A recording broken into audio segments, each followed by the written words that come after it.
How to verify Temu account. Hey everyone, welcome back to the channel. In today's video, I'll show you how to verify your Temu account. So now without further ado, let's get started.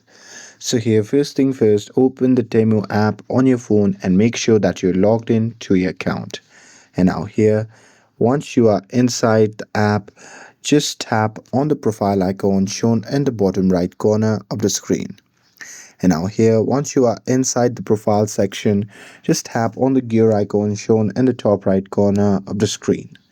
And now here, once you are inside the settings section, what you can do is just tap on account security.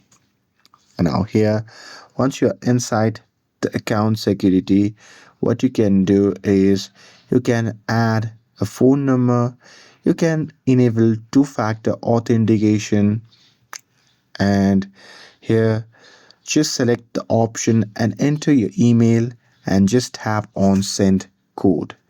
And once you're done with that, you can just check your email inbox, copy the code and enter it in the app.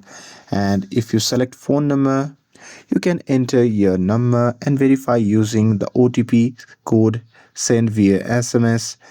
And for some feature, Temu may require the government ID verification too.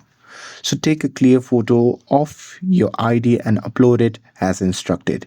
And once verified, you'll see a verified account badge and a confirmation in app. And that's it. That's how you can verify Temu account. With this, if you found this video helpful, then don't forget to like, share, and subscribe to get updated for more videos. Thanks for watching, and I'll see you in the next video.